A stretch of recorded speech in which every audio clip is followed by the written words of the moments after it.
All right, wonderful. Good morning, everybody. My name is Karen Kurt. I'm the Executive Director for the East Central Iowa Council of Governments, and we're thrilled to have you with us here today. Just a brief note on who we are. The East Central Iowa Council of Governments was formed by the counties of Lynn, Johnson, Benton, Jones, and Iowa and Washington counties. And we serve primarily to work to leverage federal and state resources, primarily in the form of grants for our local communities. Promoting regional collaboration. We oversee things like the 380 Express Bus, planning for the future, and then sharing technical skills.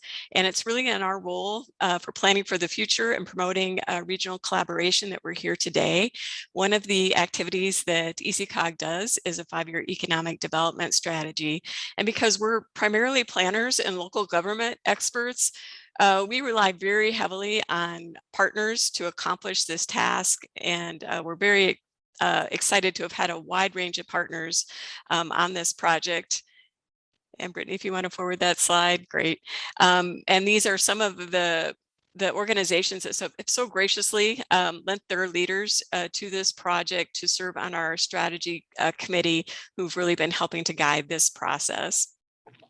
And we're very, very happy to have those organizations along with us on this project. And I want to call out particularly the Cedar Rapids Metro Alliance, who have been financial contributors to the project, as well as Kirkwood, who graciously agreed to host us at the Hotel Kirkwood until we made the decision to move to a virtual environment. I'm also really grateful to Tom Banta, Kristen Roberts, Les Garner, and Derek Lumsden, who are going to be serving as breakout facilitators in the second half of this event, as well as some of our own ECOG staff.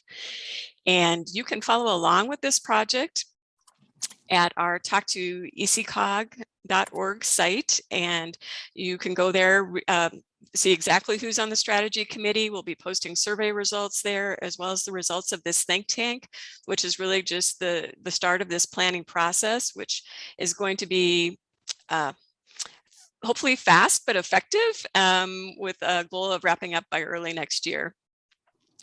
And I really can't think of a better time to be going through this, because obviously we are all going through what's been a generation defining event in terms of the pandemic, and then kind of we here in this region we had layered on it the derecho, and I can't think of really a better time to kind of be stopping, pausing, reflecting, and perhaps rethinking our pathway forward. And we are excited to be turning the reins over at this point to David Burrell and the Future IQ team. I think that Future IQ is uniquely situated to be guiding us in this project.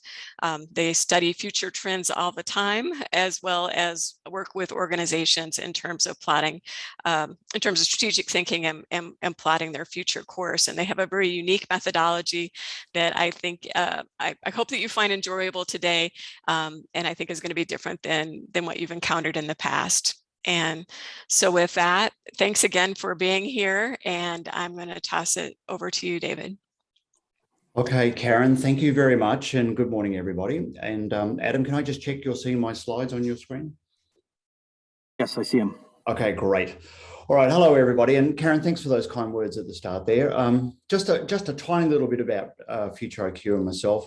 I know I probably don't sound like a local. I probably sound like I come from Kansas City or something like that. Actually, my background's Australian, but I've been working in the Midwest and other places in the US for at least 20 years. And my background's in agriculture. I grew up on a farm in Australia and so on. So I'm pretty familiar with rural issues, and we've done quite a bit of work through Iowa and different places like that. So we want to dive in today to talk about the future of East Central Iowa. And as Karen really quite rightly said, now is a really critical time for us to be doing some future thinking, and for several reasons, right? And one of those is not only have we gone through this sort of generation sort of defining moment with the pandemic, or are going through it, but what it's really done has brought to the surface new trends and it's accelerated and amplified a lot of what was already going on that was sort of laying a little bit more beneath the surface. And my hypothesis, as somebody who thinks about the future a lot and looks at trend lines and tries to understand trajectory, the decade ahead of us is without doubt going to be incredibly rich with change. And so for your region to be taking the time right now to think about how do you plot your trajectory, I think is going to set you up very well for the future.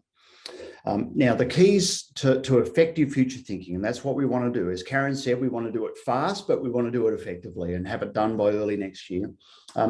So one of the things we've found in our work is it's really important to explore and anticipate a range of different plausible futures. So if you think about the future, there's no single future in front of us. It could turn out in a range of different ways for East Central Iowa.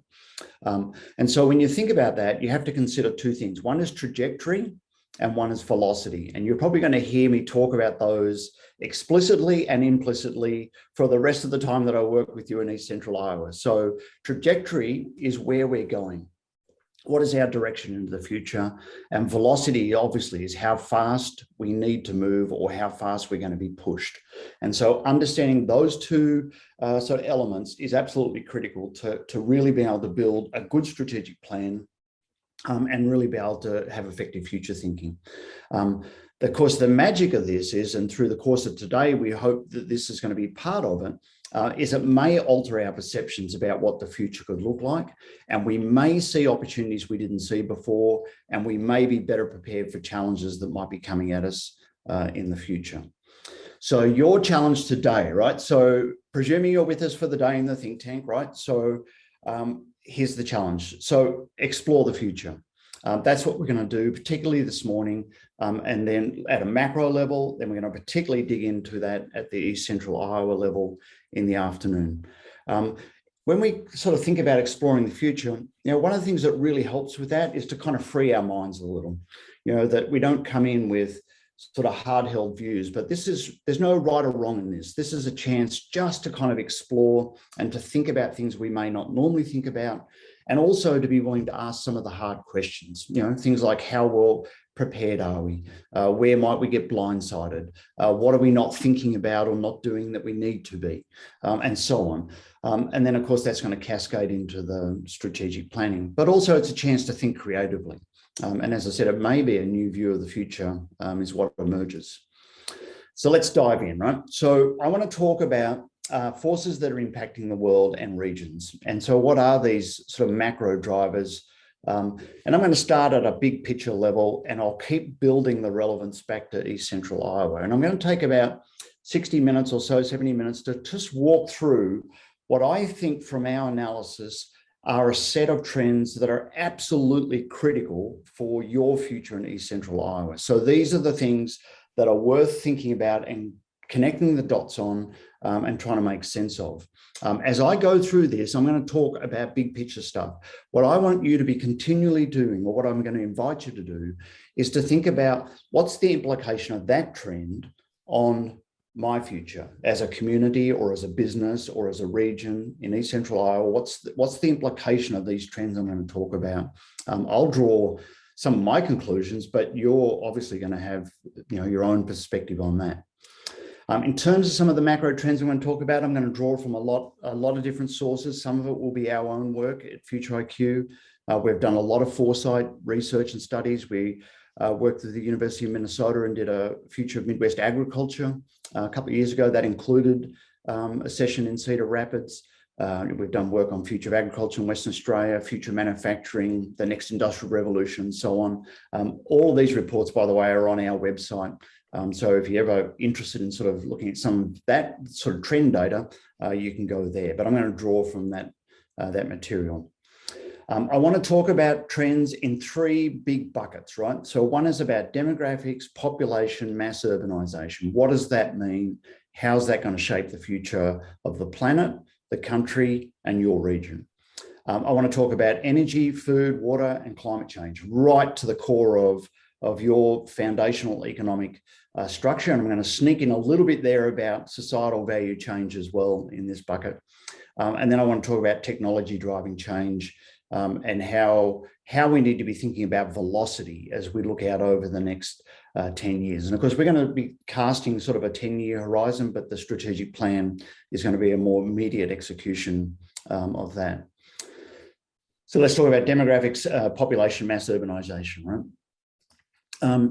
Let's start big picture, okay? So, and I'm going to use a lot of data today that is really from a 1950 to a 2050 time span. So that century, right? And we're obviously sort of moving into the second half of that. Why I think this time period is really fascinating is that it really is the period in which the culture and a lot of the infrastructure, for example, in your region was shaped. And it also gives us a chance to look forward in a reasonable way. In that time period, global population goes from just a bit over 2 billion to over 9 billion. And of course, the big issue here is that most of this population growth is occurring in the less developed countries, the developing countries.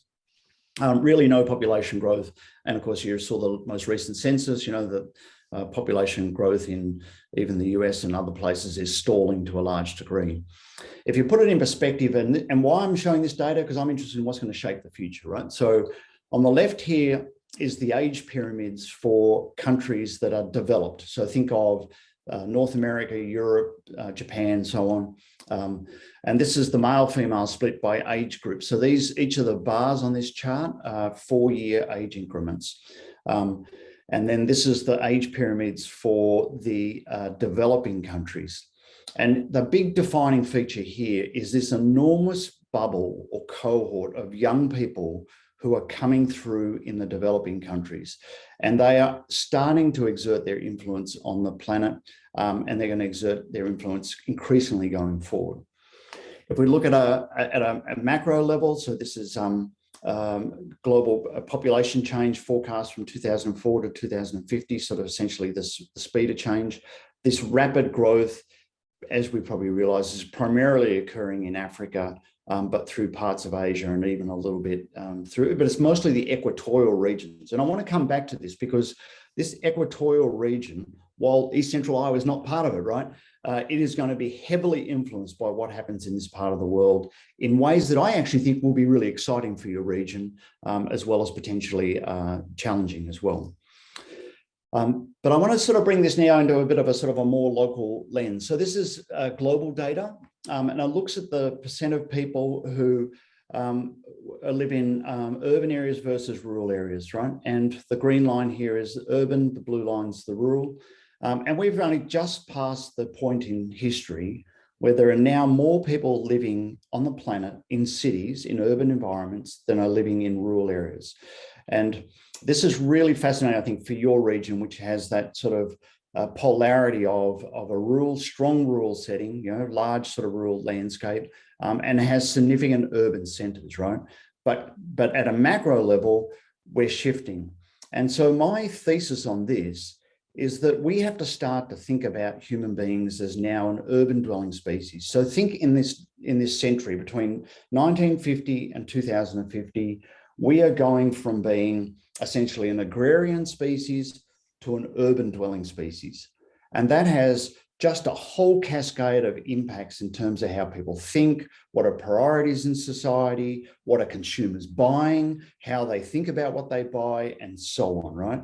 And your region's kind of fascinating because you have both the urban and the rural embedded in it.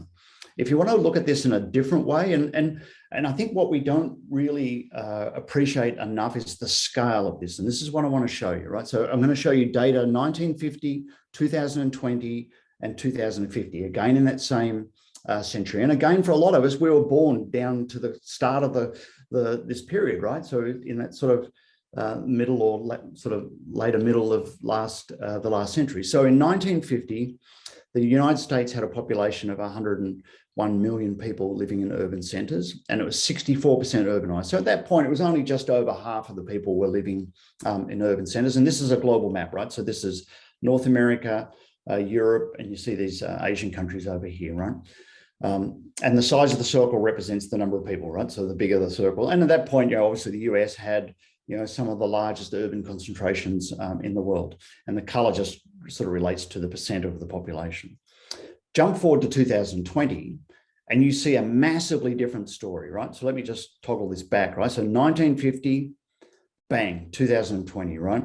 We now have 85% urbanized in the US, nearly 300 million people living in urban populations, and they're defined as over 100,000 people. So you have population centers that count in this story, but you see this massive explosion worldwide in terms of the size of urban population. But then let's look forward, and it just explodes, right?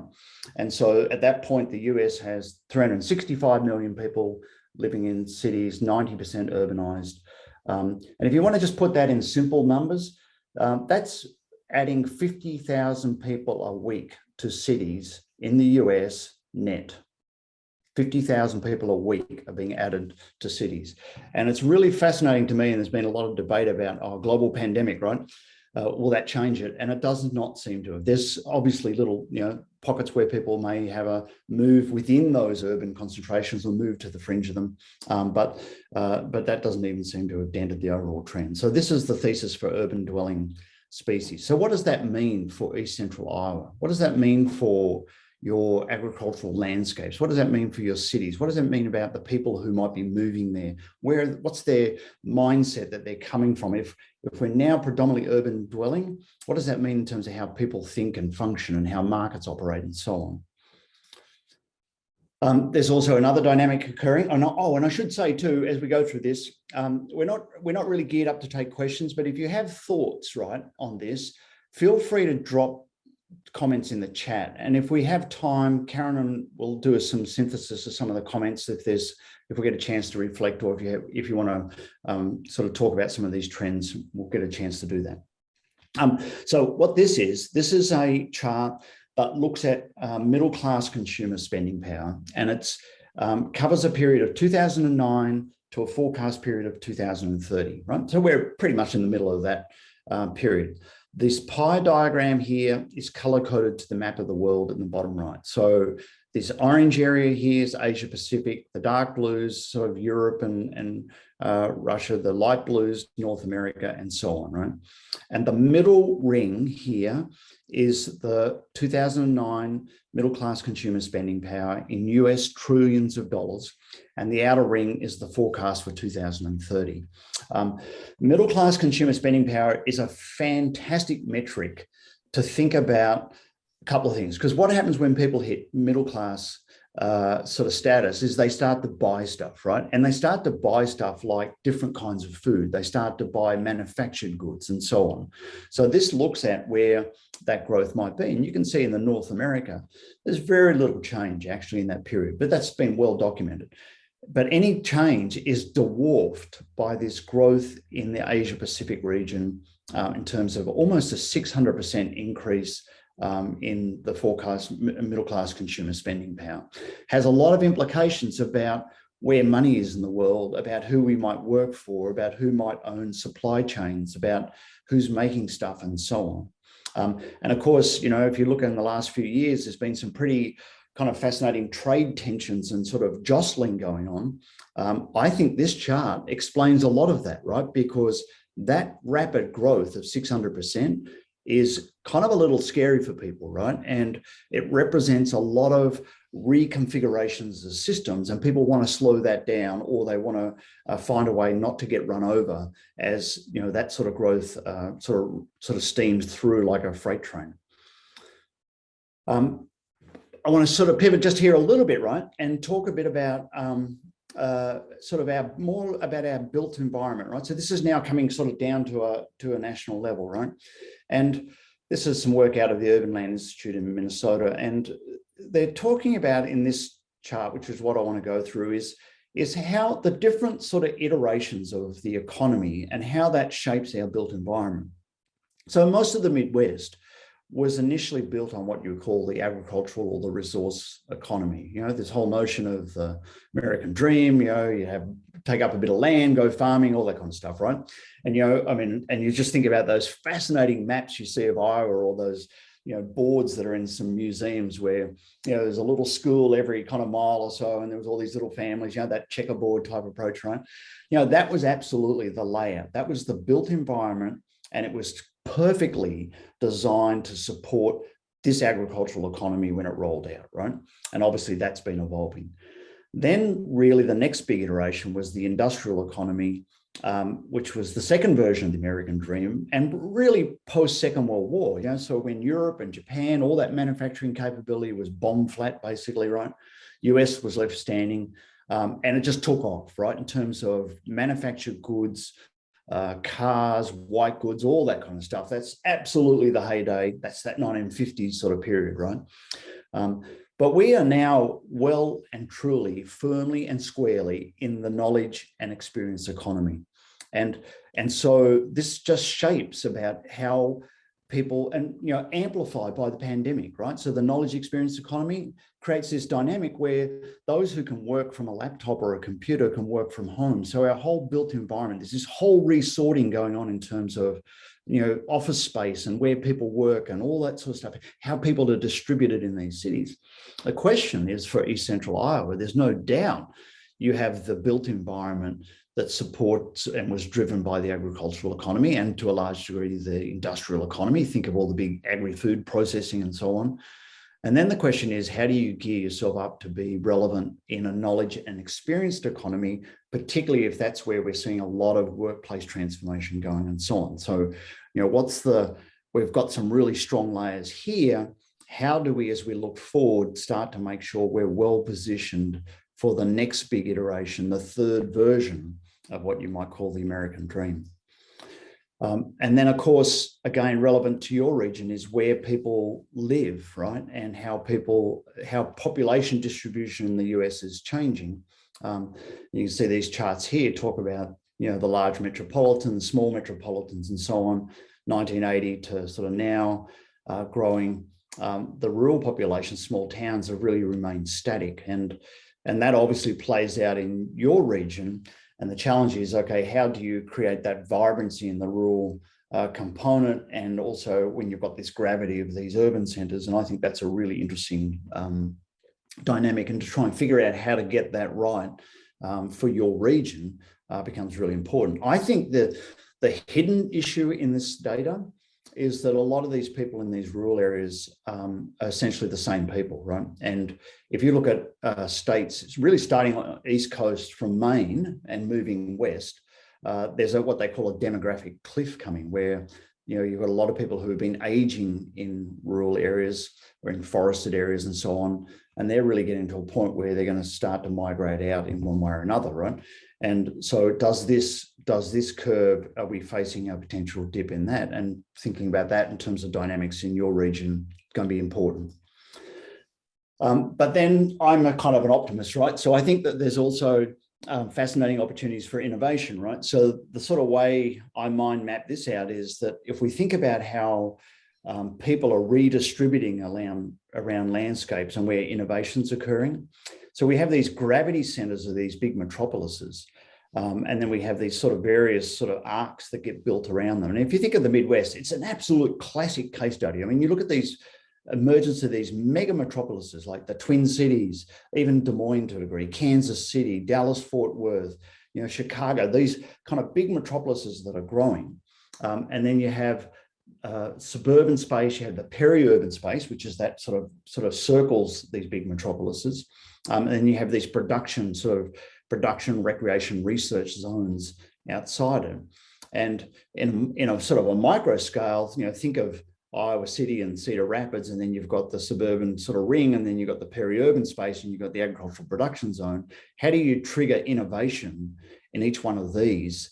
And what does it mean for the future of your regional centres when you see this kind of evolution occurring in the way people are distributed in the landscape and where things occur?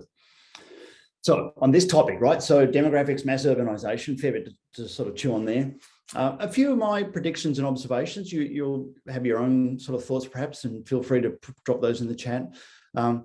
For sure, we're seeing more and more supply chains clustering around the mega cities and perhaps evolving into specialised cities and regions. So examples of that, think of, say, Rochester with Mayo Clinic, becoming a very specialised sort of health region. Places like Mankato are sort of trying to become the Silicon Valley of agriculture. You've got sort of specialization in Iowa City and Cedar Rapids. How does that evolve? What's the logical trajectory, and what are the consequences or implications of that? I think innovation is going to occur in every one of those arcs as I've defined them, but they'll have a different human component in those. And at a macro level too, just in terms of where the US fits in the world, right? People keep wanting to write it off, the US, but I'm absolutely convinced that the US always figures it out and leads by innovation, right? And, you can absolutely see stepping on the gas right now, right? Tipping money into all sorts of innovation support. You see, tech industries really starting to lead some of that. You've got, massive new levels of government funding coming that are going to trigger all sorts of stuff.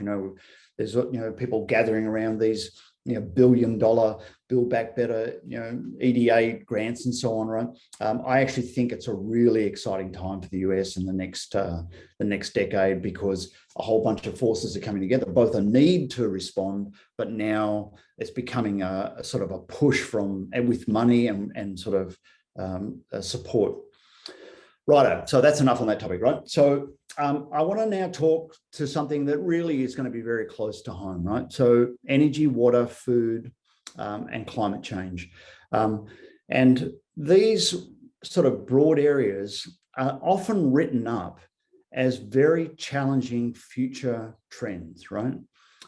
As in, these are things that are going to be absolutely game-changing and going to be quite perilous for a lot of the world's population. I think the story in East Central Iowa and in the upper Midwest is a little different, right? And so I want to walk you through some of my thinking on this topic, and how that may frame the sort of context for the development of this regional economic development plan. Right, so let's take some broad data, right? So we know the global population is going to increase by 25% by 2050, right? And despite having a pandemic, it's still going to hit that, right? So unless something absolutely calamitous occurs, this is pretty much a given, right? However, that 25% increase in population is going to lead to a disproportionate increase in consumption of resources. So the forecast is for energy demand to increase by up to 50% in that period. So population goes up by 25%, but energy demand will go up by 50%. Food demand could go up by as much as 60%, and freshwater demand by 40%. And this is from some data from the University of Minnesota, adapted from a number of sources, very, very reliable data.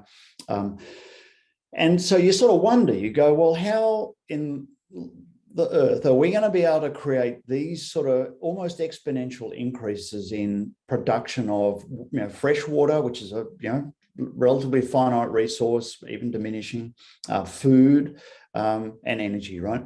And until actually a decade ago, and I want to walk through what this means and what this means for East Central Iowa.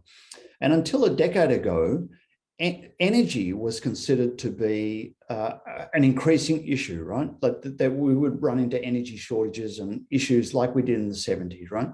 And this was a chart from about 10 years ago, a bit over, that looked at forecasts around what they call peak oil. So the notion of at that time, and we forget how quick or how recently this was, but only just a decade ago, a little bit over, there was this concern that basically the planet was going to start, the ability to be able to produce oil was going to start to diminish, right? And so people were putting in all sorts of strategies to mitigate and offset that, emission reductions and so on in cars and so on. And the US was into this as well, right? And this was a whole range of different modeling that talked about production forecasts for conventional oil.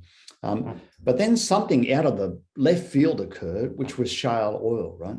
And this was driven, you got to remember, by a piece of technology, the concept of horizontal drilling and fracking. And it then released or made available enormous energy reserves that the US has that were previously considered unavailable. So shale oil was always, people always knew it was there, but it was considered to be unavailable, inaccessible, right? And only, if you look at the data, only about 13 years ago did production really start to even blip on the radar, right? And now, of course, we're in a whole different story about oil resources in the world. But then at the same time, renewable energy has just gone ballistic, right? And that's driven by technologies reaching this optimal point where the cost of production it started to plateau at a very low level. So that's why you see massive expansion of solar farms. You see, drive from the Twin Cities down through Ireland, you see the wind turbines and all the rest, of course, right? But there's all these rafts of energy. So this 50% energy increase issue seems to have been largely sorted out, right? So we're moving into a world of now more abundant and cheaper energy resources. And the Midwest is very well positioned for those. Not quite the same story on fresh water, right? So we have nearly 500 million people on the planet, 29 countries now face severe water shortages, right? And the forecast is that by the 2/3 of the world's population could be water stressed by 2025. And this is talking about significantly water stressed, right? And if you sort of track the news, it was only, like you see the dams in California, they're talking about the first time not producing hydro. You see, all sorts of iterations, like Cape Town in South Africa almost ran out of water. You see, Australia has built desalination plants on the coast for most of the capital cities and so on. And half the world's rivers and lakes are seriously polluted. So we have this massive issue globally in terms of fresh water and its availability. Irrigation uses a big chunk of that.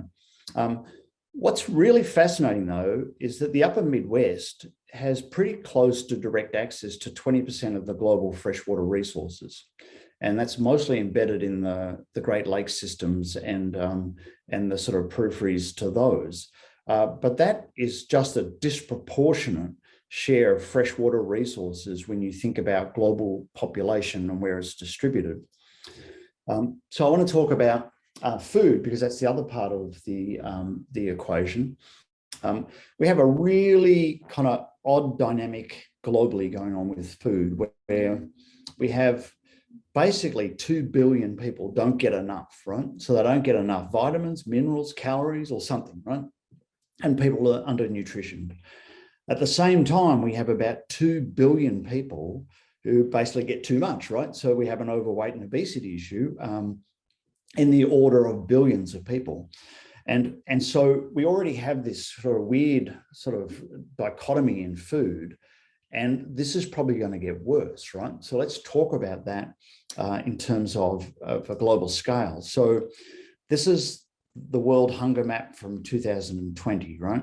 And the colors of the darker sort of purples, oranges, and so on, that's where there's really already existing high levels of chronic hunger, 15% plus 25 to 30% and so on, right?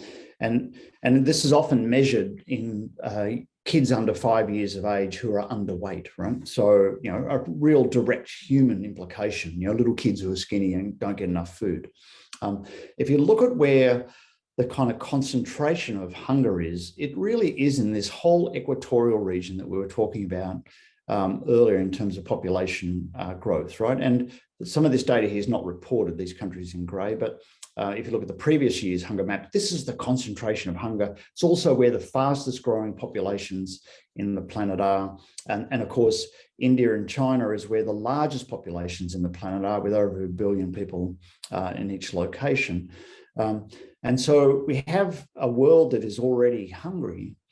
And then if you overlay the implications of climate change, so this maps out, I guess, sort of the impacts in terms of a positive and negative, right? So, and this looks at agricultural productivity, so yield productivity. So the red areas and the darker the red, the greater the forecast decline long-term in agricultural productivity. And this comes from the Nobel Prize winning work.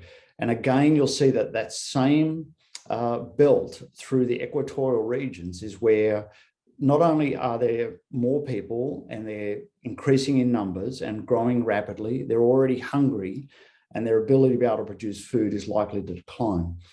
The flip side of this is the northern mid-latitudes, the regions that sort of run through here, is where the forecast is for crop yield to increase. These are very kind of gross sort of scale, but if you think about the forecast, is that the crop yield potential can go up. Now, it's not going to be just an even ride. It's going to be a lot of chatter on that line because, of the disruption and turbulence of changing weather patterns. But at a macro scale, you start to see something starting to emerge for your region.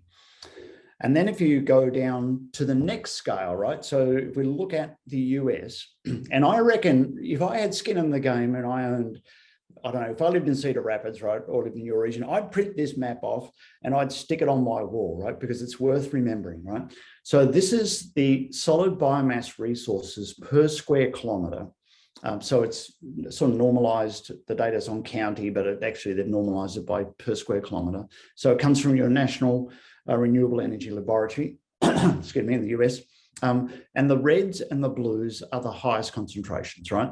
And this changes a little bit year to year, but you can see that the belt here through Iowa into Illinois is the area of absolutely outstanding biomass production in the US. Now, knowing that this is already a significant food producing location on a global scale, and so you have, not only do you have this concentration, but the forecast is that there's the potential to see increased production due to beneficial impacts of climate change.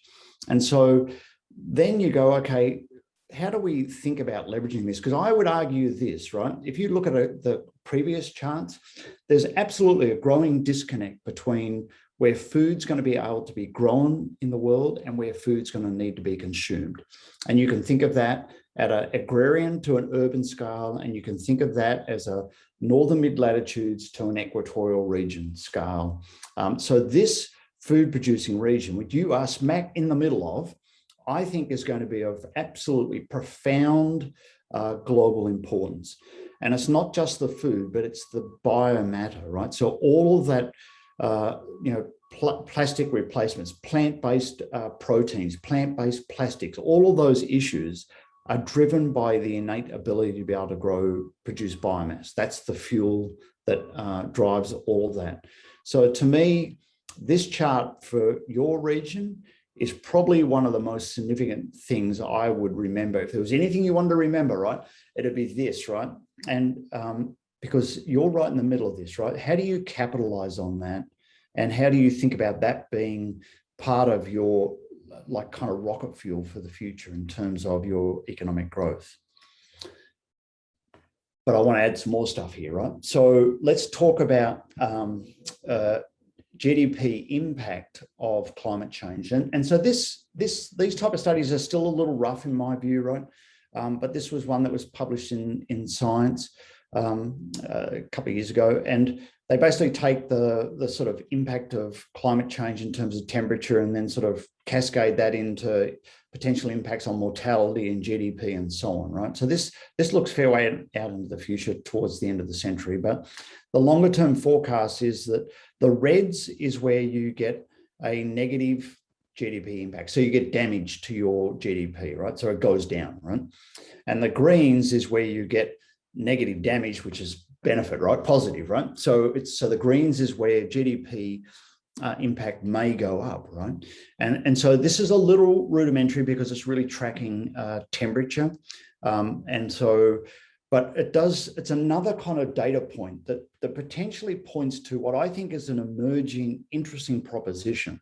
That if you look at the moment at all the issues in terms of extreme weather events that are occurring in the southern corridor here, it just seems to be Katrinas and hurricanes and all sorts of things, Sandy's all smashing the coasts in this southern region. Not that you're without, dramatic weather events, as obviously but then also the coastal areas are, particularly the East Coast, is facing these inundation issues.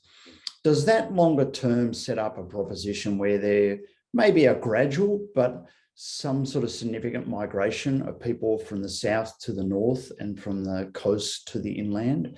And if you think about this upper Midwest with 20% of the world's freshwater resources, this really incredibly fundamental innate ability to be able to produce biomass, does that trigger some kind of interesting thoughts? I know, for example, people in Illinois are looking at this notion of this third innovation coast, based around the clusters there and so on. So it's a really interesting proposition. The interesting part is, well, how does East Central Iowa become part of this story? Is there a proposition here to be the sort of place that people move to because you have some resilience and you're sort of more within that human comfort range of temperatures? All right, so I want to just flip here a little bit, and I want to sneak in a little bit here about societal change, because I think this piece here is a piece that could blindside us, right? So I just want to kind of touch on this a little bit, right? My thesis here is that in the next decade, we're going to see a really profound societal change in societal values, right? And it's going to be driven by this. So this is the United Kingdom and the US age pyramids, right? And it's driven by this millennial and this baby boomer cohorts. We know all about those, right? We can actually see it already emerging in the workplaces and so on, right? If I stand in front of roomfuls of people at conferences all the time, and well, I did up until March last year, right? And you see this kind of wave of new young faces coming in that's been happening in the sort of last 5 years, right? As people start to reach sort of positions of a little bit more influence in organizations, and so they go off to the conferences and so on. But what that's going to bring, I think, is actually an outsized social shift in social values. And I'm just going to show you something as an example, right? So this is some advertising from a while ago, right? So the one on the left says, blow in her face and she'll follow you anywhere. And the one on the right is asking, how soon should the baby drink cola, right? So at some point, not so far in the past, right, somebody paid a lot of money for firms to come up with this advertising, and it was placed in mainstream outlets and so on. But we look at that now and it's kind of like you chuckle, right? Because it's like, blow in her face and she'll follow you anywhere. There's just so many things kind of wrong with that from a current context or perspective. Yet this was really cool at one point. So what happened, right? So societal values changed, and societal values tend not to just be gradual. They tend not to be just kind of incremental changes. They can often be quite dramatic tipping points. And if you think about smoking, for example, it went from cool to some question marks about it, and then quickly became illegal in a lot of places, restaurants and all those, public transportation and so on, right? But think of more recent phenomena. Think of things like the Me Too movement or Black Lives Matter, which are triggered by something, an incident or an event or a moment, and they sweep the world. And so the question for our strategic planning in East Central Iowa, the question for you, I pose, is what societal value shifts are coming that might catch us unaware?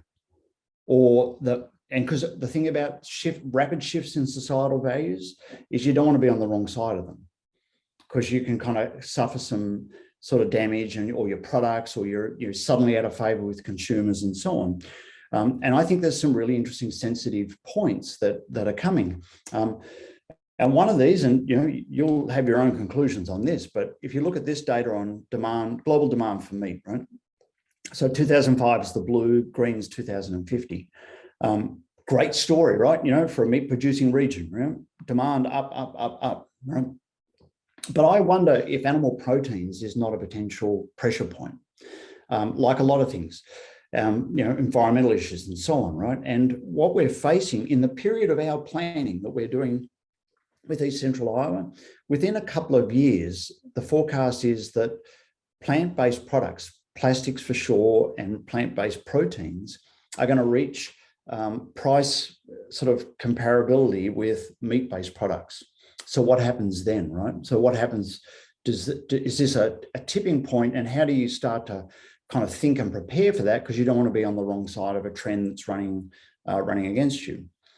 So some thoughts there: energy, food, water, climate change, little tiny sneak into some societal value shifts. What does this mean for East Central Iowa? Because that's part of what we want to explore, right? And obviously there's an enormous amount of fantastic positive stuff in there, in my view. You know, in all the places in the world we get to work, there's really only one, and it's upper Midwest, where a lot of those converging trends around demand for energy, food and water become absolutely like a perfect sort of constellation of forces coming together. So there's probably an enormous amount of upside. But the other flip point of this is, are we also reaching an ecological and societal tipping point? And, you know, where there's concern about environmental change and impacts and, you know, different and emerging societal value shifts driven by new millennials. You know, if you want to have a look at a metric, think about millennial millennial women, right? And look at what they're buying in terms of products and food, right? And I will bet you that and you probably all know a bunch of them, right? Nieces and daughters and all those type of things, right? But I would bet you a bunch of them are vegetarian or vegan. Okay, and that's perhaps an early tipping point or societal shift. And so what disruption or accelerated change will this bring to food systems, right? And I've called this out because you are a really fundamentally important food system region. And what opportunities lie inside of that? And that's like one of a dozen of those type of changes we could talk about. But of course, today is to think about, explore the future, you know, think about what might be happening, ask hard questions and so on. So a couple of things, predictions and observations, right? Generational change is coming, and it's going to trigger, I would argue, widespread upheaval of norms. I have a view that when we get to the end of this decade, in 2030, we're going to look back at this decade and it's going to look like something, I don't know, looking back at the 60s or something like that, when there was this period of just rapid change in all sorts of levels. You know, there was the race to the moon, the technological change and all the things that came with that. There was, you know, sort of changes in fashion, music, different kind of cultural iterations, you know, hippies, all that kind of stuff. You know, everything was kind of different, right? I think that this decade is going to be like that, and we're right at the start of it. So if you think we've got some bumpy things that have happened, you know, keep exploring and thinking about, well, what might be some of the changes that are coming, and how do we lean into those where that works for us or suits us. Changing consumer demands will drive healthy. I'm absolutely convinced the pivot to plant-based will accelerate. You know, it's not a completely binary relationship, but if you look at plant-based products across a whole range of areas, you know, biofuels, plant-based proteins, plant-based plastics, I think as we look at some of the environmental concerns, huge opportunity, I think, for your region. And I think regional centres close to major metropolises that can adapt will do well, right? And you're one of those really interesting ones that sits, you know, between and within striking distance of a range of major metropolises. What's the specialisation that leads to for your cities or your urban centres and so on? All right. So I know this is like me talking at you a fair bit, right? So, but we feel free to put things in chat because we do want to sort of capture some thoughts as we go through. So I'm going to talk about technology and the speed of change. So this is my third big bucket that I want to explore with you and sort of think about the cascade of implications for your region. All right. So we're in what is variously called the next industrial revolution, the fourth industrial revolution, and so on, right? And we've been through these before, industrial revolutions. This one's a little different, right? So why is it different? Well, the things that make it different are machine learning and artificial intelligence, right? And I want to talk a bit about those and how that's going to reshape just about everything. We also are at a point where there's some really interesting converging technologies, which is going to trigger exponential impacts. So I want to just talk a bit about artificial intelligence first, right? So this is a chart that looks at the sort of uptake or the cumulative capability of a range of different types of computing digital sort of environments or themes, right? So the purple line here was the mainframe computer. Then we have, you know, the PCs, web commerce, you know, the first sort of round of that, right? And they've sort of plateaued to a large degree. But what we've recently seen, and really only within the last decade, but really only starting to bite in a significant way in the last few years, is this combination of the Internet of Things, big data analytics, data visualization, and those things coming together, and cloud and mobile computing, right? So coming together in a really aggressive way that creates an environment for artificial intelligence to suddenly become a reality and a possibility. And the capability of it is just accelerating as a result, right?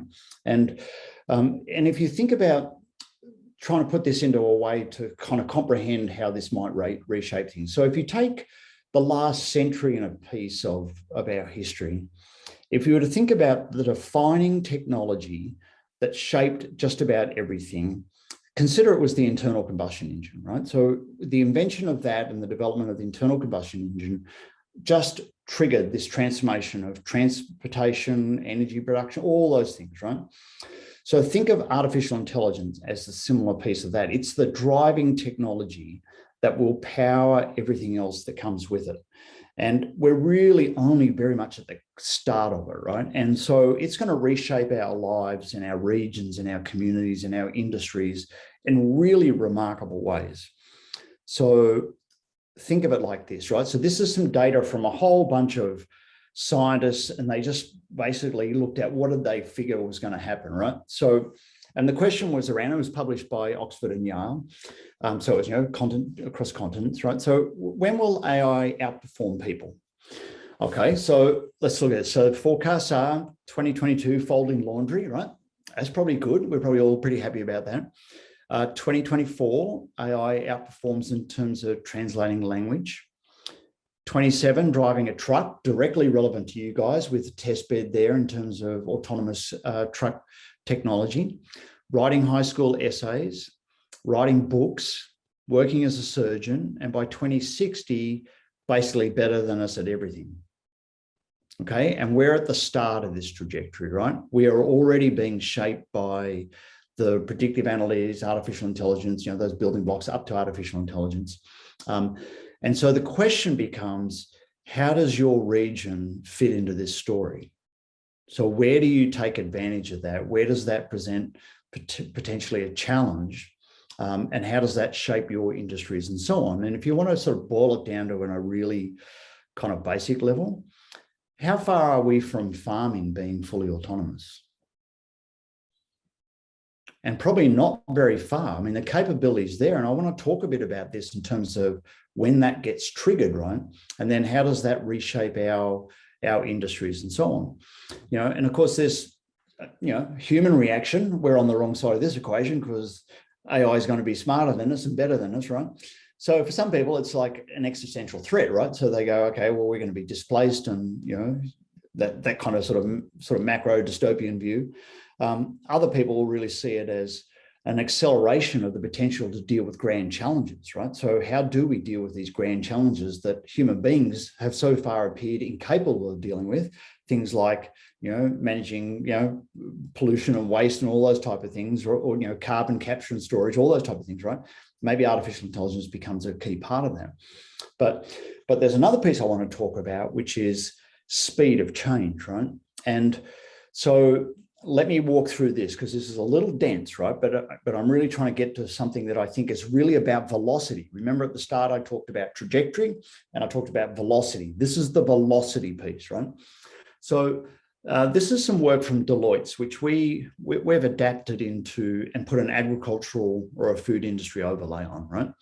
So consider that what we have at the moment is a whole series of what you would call exponential technologies. So biotech, neurotech, nanotech, sensing, 3D printing, robotics, drones, artificial intelligence, and so on, right? All fascinating individual technological strands, right? And are all growing or developing at an exponential rate. But so far, they haven't really tied together into what I would call really complex and integrated systems, right? Although we're getting really close to that, right? So if you look at, for example, purchase and distribution of goods, right? We now have really sophisticated systems where you can go online and buy something and it's delivered to your door within a couple of days. And who knows where it comes from or how it gets there, but it happens, right? So that's a sort of a macro scale sort of system, but still pretty rudimentary, right? Because it's just stuff in a box that gets to you, right? So if you to think about this in terms of some of the sort of component pieces of technology and how they might tie together in an agricultural or a food system overlay. And I picked this one out because it's really interesting for your region, because you have such, you have the base level ability to be able to produce biomass and food, but then you also have, some of the extension of that into the agri-food system or into the bioscience world, right? So let's start with this. So Watson, right? Who's Watson? Watson's IBM's supercomputer, right? So, food scientists have been fiddling around with this whole taste and flavor issue, right? So the holy grail of a food scientist is to make something and you think it is something else, right? And so people have been working for ages, food scientists, on this sort of taste reaction, human flavor, taste sensations. And that's the genius of in the Impossible Burger and Beyond Meat, by the way, right? That they have been able to take essentially plant-based proteins and it's almost indistinguishable from a burger, right? Like an animal-based protein burger, right?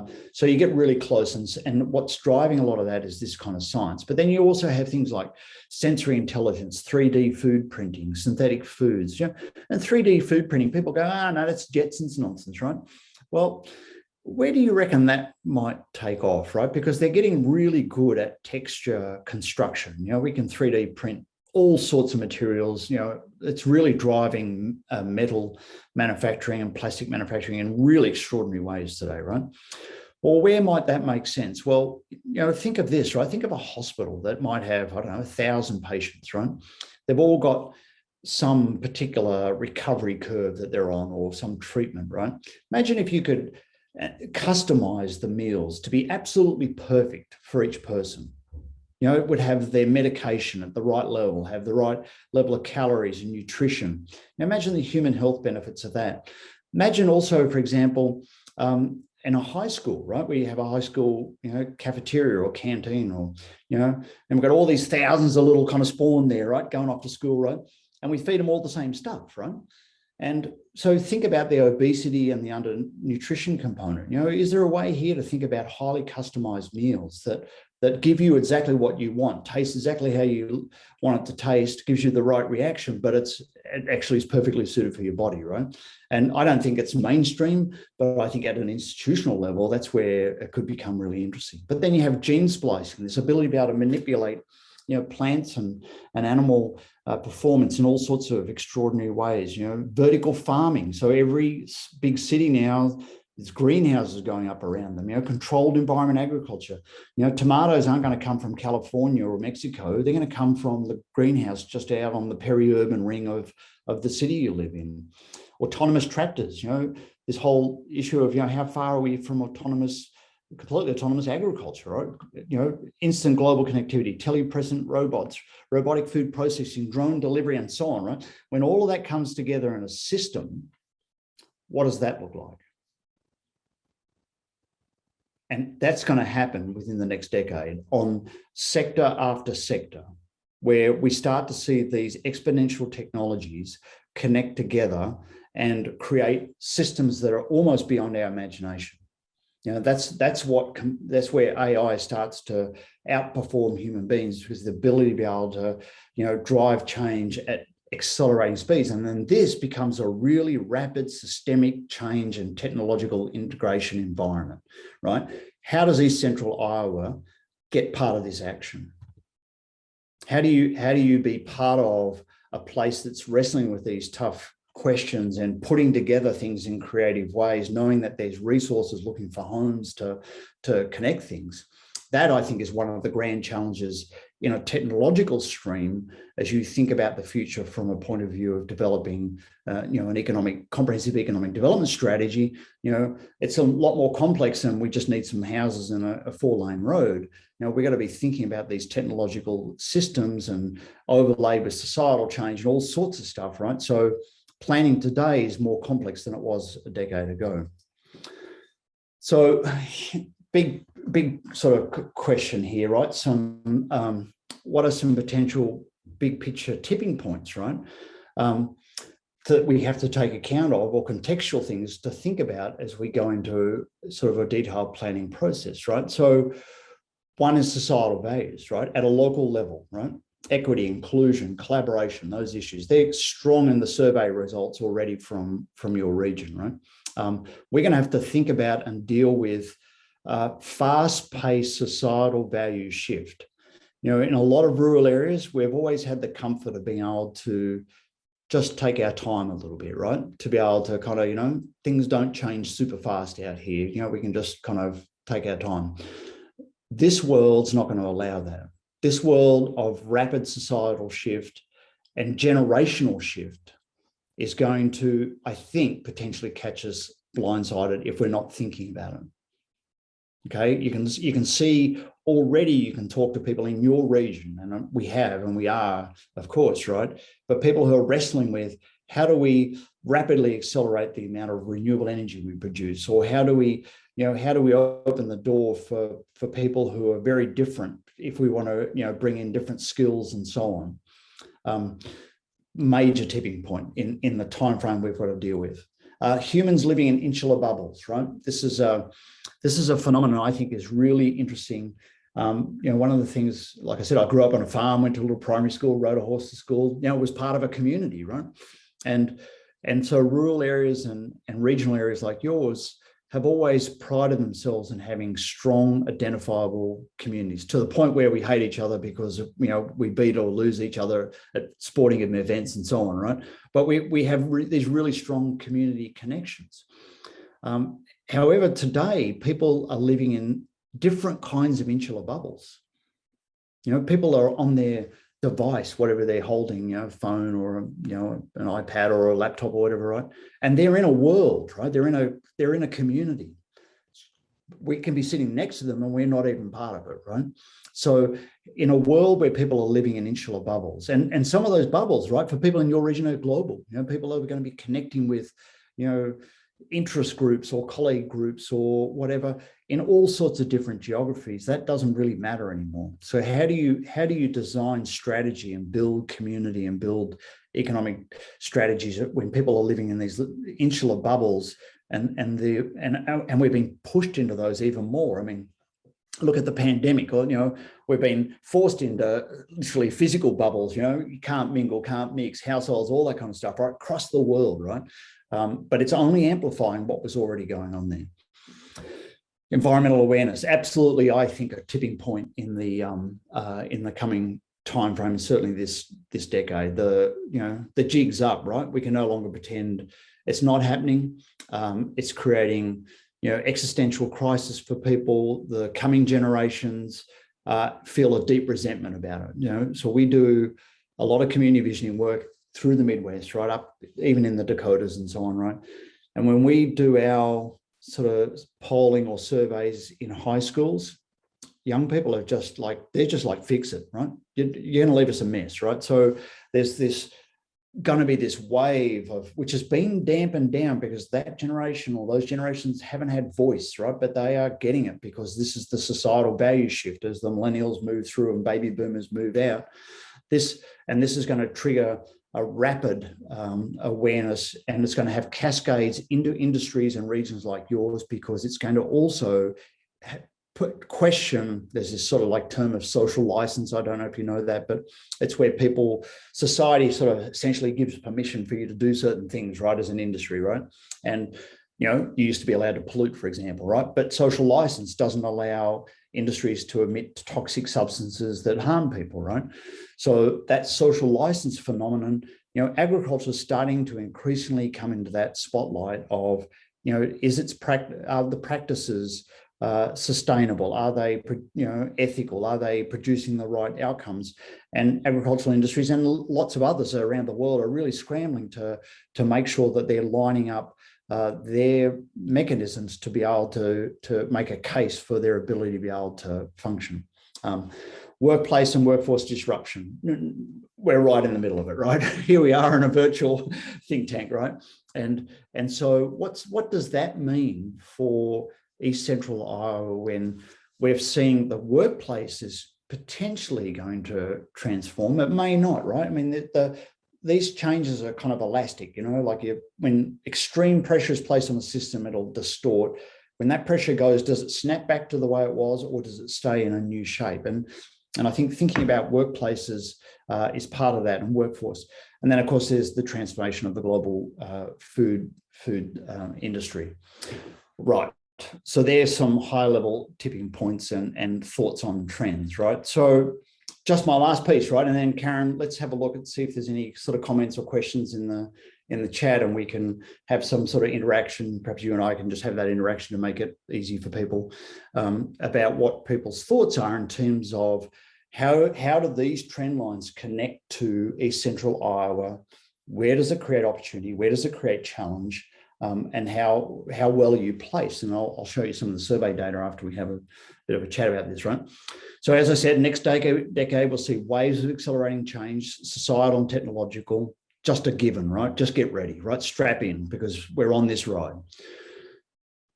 You may not agree, but if you take my case of humans are now an urban dwelling species, and I think urbanisation will accelerate. Well, I think we're well past the critical tipping point. We're going to be at 90% urbanised in the US, 50,000 people a week's on. What does that mean? How do we think about that? And what it's actually triggering, which I think is really interesting, and the pandemic's accelerating this, is people are thinking very differently about urban spaces, right? And development patterns around urban spaces are changing. The importance of shared public spaces, infrastructure is being reconsidered to take account of people as basically spending their entire life in these urban environments. This future period, it's going to demand we accelerate, change, or lose. And I'm somebody who's an absolute champion for rural and regional areas, because that's where I come from and where I spend my life, right? And but I do think there are places that are going to get left behind. If you can't anticipate and adapt fast enough, because the speed of change is so intense, and if you think it's intense now, it's going to be more intense, right? If you can't accelerate and change, you could get left behind, right? And that for a region like yours would be, it's an existential issue, right? So what you need to be able to do is to plan in a way that creates flexible, well-informed plans that are grounded by understanding trends, but can be adaptable. So exactly to Karen's point at the start, doing it fast, but doing it effectively, but also baking in flexibility and a plan that allows you to adapt, anticipate and adapt to the change that's coming. So I'm going to come back to this survey results, but Karen, should we have, if I stop sharing that, I hope that was interesting. I felt like I was just been talking at you for an hour, right? But I hope you were able to follow all that and were able to connect some dots. But I'd be really interested in hearing some thoughts, and Karen, if you can facilitate a conversation through the chat about what you see about these trends and what this means for the future of your region. So, because this absolutely is the contextual environment that we then want to think about the rest of today as we build out, possible futures for your region. What are the implications of those? Where do you want to end up, the trajectory, and then start to build strategy? But we're just laying out the contextual framework. So Karen, is there any threads Sure. there you'd Yep. And so just a quick note, we've had a couple of people ask for copies of the slides, and we'll be posting those on the talktoecog.org site that we referenced earlier. One question or comment we had was just to address maybe a little bit more the significance of the aging demographic, and what will be the impact of things such as the extraordinary growth of the Latinx community and business startups. Yeah, so there's a bunch of issues there, right? So let me take the first one first, Karen. So we're actually working on a project like the future of wellness or well-being actually with a consortium out. So I don't know, that Minnesota or Minneapolis is the lead city for the 2027 World Expo bid from the US, right? So that's a global competition, but it's the only bid essentially in at the moment because everyone got distracted with the pandemic, right? So quite likely there's going to be a World Expo. So it's one of the intermediary World Expos that's between, the really major ones that they have, right? So high probability, but it's focusing, interestingly, on human wealth and health and wellness, right? And well-being. And it's got a connection, obviously, to the region because there's, the whole food story comes cascading down through that, right? But that reflects, I think, this growing interest in human health and the type of life that we have as people live longer. So, you can talk to anybody, who is a doctor or runs a hospital, and they'll say, well, we used to have, parties when somebody hit 100, right? Now it's kind of like every day, right? And so there's this really interesting kind of future splitting thing about, well, what does aging mean, right? So and how do we think about having people be more important contributors to society for longer periods? There's all these notions like the 60-year, curriculum, this kind of lifelong learning where, we start at some age, but we keep learning through our life, actually really into what would have been, traditionally a retirement period. So I think there's opportunity in the aging, but of course there's also challenges in that because you're starting to deplete essential parts of your workforce or your economic drivers. If you look at household spend, it really peaks when people have got a couple of kids at home, right? Because that's when you're buying a whole bunch of stuff and they're consuming food and products and you're spending a lot of stuff, raising them and so on, right? And so if your age demographics in your region change, that has sort of knock-on implications, right? I think the other really interesting issue that, if I picked it up right, Karen, in terms of for your region, and it's really strong in the surveys actually, it's about you've got a narrow path demographically to be able to sustain a viable workforce and population size, right? And it's going to be driven by new people coming to the region. I don't know the exact figures, but I bet the locals aren't reproducing at the rate they need to, right? And so the US actually is one of the few Western countries that has really sustained an inbuilt sort of demographic increase, like a population increase, right? Although that's now plateauing, right? But most other developed countries actually have negative population growth from the local people. So immigration becomes a really important part of that, right? And I think an interesting part of your story, and look, I'm just putting ideas here, right? So I'm not saying these are true, right? But in terms of immigration, you could be in a really interesting sweet spot here if you can figure out how to get it right. So, and I'm thinking immigration from the south and from the coast, how do you think about, and this is a long-term game, right? As a location for, businesses to relocate, in the south, it's going to be like 110 degrees every day for 3 months, right? That becomes uncomfortable for a human being, right? There's 60,000 landfills on the coasts of America. They're going to be inundated by sea level increases, in the next couple of decades, right? So there's going to, I think there's a potential storyline here about a migration center north, right? So that's one level of migration. Of course, the other one is, the changing ethnic makeup of your country. I look at the survey results and it's all pretty white, and so how do you sort of make your community, and how do you include people if you see that they're a critical part of your future workforce and a critical part of your future social fabric? How do you become that place that people want to go to, that they're included? And that came out a lot in our listening sessions and interviews early in the piece, right? It's how do you tackle that? And, if you'd done an economic development strategy 10 years ago, you weren't really talking about social fabric, but today it's front and center in the story. And even down to things like, if you think of the social values piece, and I'll show you the data, but the housing stock, housing availability, housing affordability, those type of issues become really important, right? But do you have even the right kind of housing? You see millennials, they're really sensitive to environmental impact, right? do they want to live in an energy guzzling house, or do they want to live in a passive house that's made with, renewable, recyclable timbers and materials, not full of plastics and stuff, right? So we're on this edge of this really big shift in some of that. So I feel like I'm rambling now, Karen, so I'll stop there. Hopefully that helped answer some of those. There was one question or comment that I think was a message to me directly, but so if you potentially were sitting in a rural community right now that you love, you might feel a little depressed listening to some of the data that you've been sharing. Yeah. And I don't think it's your intent to suggest that our rural areas or agriculture will go away, but that this is a period of change and perhaps a time for innovation.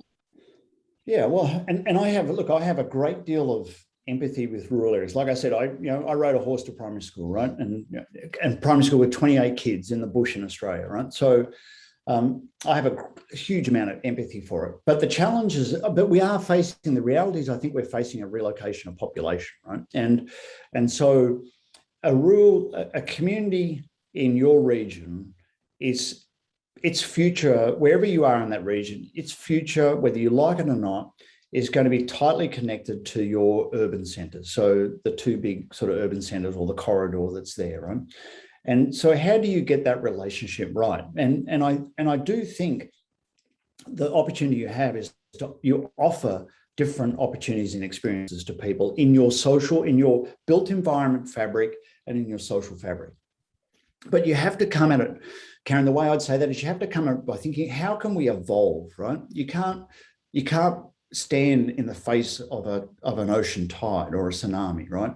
But you can figure out how you can jump on that wave and ride. So how do you evolve your social fabric to be able to create the opportunities you want, knowing that there's a fine line there, right? Like threading that needle is difficult, and there are macro trends. And I have no intention to depress anybody, right? But my job here is to present data. You draw conclusions from that in terms of what you think that means for the future of your region. Personally, the upside on those trend lines is better for your region than it is for almost any other region in the world in a rural and a regional context. Because you're right, don't forget, you're right at the center of that constellation of energy, water, and food capability at a macro level, right? And so figuring out how you fit into that and how you play with other actors in that story. Karen, I was really excited when we were on one of our strategy committee calls and heard about that proposal that was being surfaced about biosciences or being submitted as a state level. I mean, there's some really interesting opportunities there, but to get into that world and think about that speed of change and those evolving and interconnected technological systems, you have to lean right into it, right? This is something you have to kind of lean in and figure it out and discover it and put your back into it to work out how do you shape those opportunities, and then figure out how do you distribute those benefits across your region. And I've got to say, just at a personal level, it's really disheartening to continue to hear in regions like yours of an apparent divide between the rural and the urban, right? And, as somebody who is the outsider, and I get to say this, right, that just occurs as nonsense to me because you're one ecosystem. Your futures are coupled together, right? And figuring out how you collectively come together and plan that's your challenge, right? I mean, your competition or your enemy is not the place next door, right? You've got to figure out how you collectively can grab hold of what are some of these massive challenges, right? Which is going to take all the effort and all the intellectual capacity you can bring to bear on that. I'm going to show you these survey results in a minute, Karen. And I think just as a heads up for everybody, right? If you think about having to hit transformation button, right? Things are coming. We need to kind of reset and rethink and you're going to have to do that in multiple areas all at once, right? So that's going to require this level of collaboration and participation that you may never have done before, right? Not just talking about getting better at it, but I'm talking about if you truly want to grasp some of the opportunities that might be there, you might even have to think about how you work differently together. And so when you start talking like that, then I think a lot of those lines start to just evaporate, right? Because they're imaginary anyway.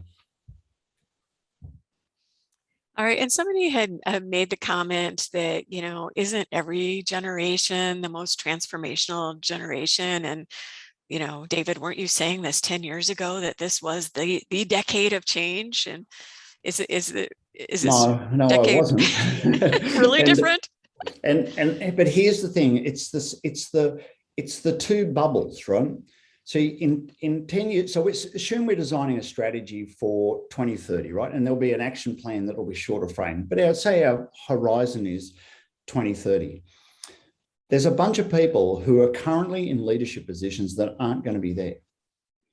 You know, it's a generational switching out of leadership in society and in industries and organizations and so on, right? And I think, and I think that's why I say look at the 60s, right? It's the value set differential between the baby boomers and the millennials is probably similar to what it was as a value set shift in the 60s, right? Hippies did not look anything like the people who were running the show at that time, right? They were as extreme difference as that, right? And so, you know, how it's going to actually play out, I don't know, right? Truly, right? But I'm trying to figure out and forecast and think about what is the range of plausible outcomes. But it's about the scale of those generational cohorts, and it's about the value shifts that they represent as they come through, right? And I see different values coming in the following generations, but they're smaller. They're going to be a smaller portion of the workforce. I mean, millennials are going to be the biggest component of the workforce for the next 30 years, right? Because the following generations are smaller. Another question or comment was about politics and, you know, I think the increasing divide in politics and perhaps inability to even bridge and come together on common issues. How do you see that potentially factoring into our future? Yeah, I mean, that's there. I mean, we're in a period where, well, the debt ceiling, to start there, right? I mean, there's a lot of sort of artificial divides that are built in society. And I will say this as somebody who does a lot of work in communities and sort of regional or community settings all the time. It is harder to have constructive dialogue today than it was 5 years ago or 10 years ago, right? And I think that's part of it's more tense. There's more eggshells that you can inadvertently step on. People are ready to react quicker to a range of issues. You know, that's a macro sort of setting, right? But what I do see is everywhere there are people who are trying to figure it out and trying to work out how do we create the best possible future for our region, our community, our sector, you know, whatever that context is, right? And so I think the way out of that conundrum of the sort of polarity or the binary relationship is lift the bar and figure out a challenge that's worth wrestling with, right? And I look at those macro trends, and how do you, and my view is, how do you as a region figure out how to position yourself in a global food industry where your capability to produce is a unique global phenomenon, where you've got, and I'm talking like the macro region, upper Midwest, but then your region, right? How do you figure that out? Because you have a once in generation opportunity to be part of that story, I think, right? And already you can see the money going in. You can see people putting money, you know, millions into what are really interesting and different kind of facilities and operations based on plant biomass. So how do you figure that out? What does your future economy look like? That would be something that would be worth putting aside a few differences to try and come together and sort that out. And this is, I'm not doing a pep talk, I've got to admit, right? And this, not at all, but this is a moment in time. Okay, and you have the resources or the tool of this planning process to think about this moment in time and how do you get it right? Because I would argue your future is like forked, like everybody's, right? You could become one of those places that gets left behind. You could be one of those places that figures it out and starts to create opportunities that didn't exist in really remarkable ways, right? But that's going to be down to the the future intelligence that you bring to the story, the ability you have to create a strategy and then execute it. Because a lot of our traditional excuses aren't there. You can't say today, oh, there's no money, there's no funding support to do things, right? I mean, the federal government's got its wheelbarrows out, bringing cash to whoever's got a good idea has got a good chance, right? So I think some of those sort of excuses go away, and then you're really left, I think, staring quite nakedly at that. Are we going to come together and tackle that or not?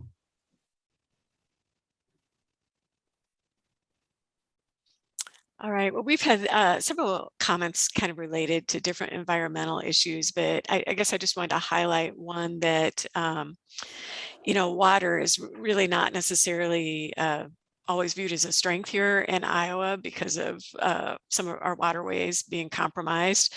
I don't know if you have any additional thoughts on that or not, but. Yeah, so when I talk about water stress, I'm talking about it not having any water at all, right? I mean, you do have, absolutely, there's a dead zone, whatever it is, 50 miles sort of extends out of the mouth of the Mississippi and so on. You're a key part of that, sort of the driver of that catchment. There's going to be a reckoning on those macro environmental stories, right? And that's, I was trying to lay that sort of story out by saying about social license, right? I mean, there is going to be a reckoning on dealing with, but I know enough of what's going on in agriculture. There are a lot of good minds being put to work on trying to figure those things out, right? So I think there's a way to be able to navigate that path forward, but I think that's just one of the challenges you have. And Karen, I'm not sure whether now's a good time, but I did want to also just walk through quickly the survey results as well, right? Because we've got a few more things to get to before we take our break, right? So I didn't want to cut off any good discussion there. All right. So, okay. There were certainly other questions and comments, and they're all wonderful. And we'll certainly you'll be able to take a look at those during the break too. Yeah, great. And we'll see where we can thread the needle. Excuse me, but there's a couple of things we had to get through before we take the break. Excuse me.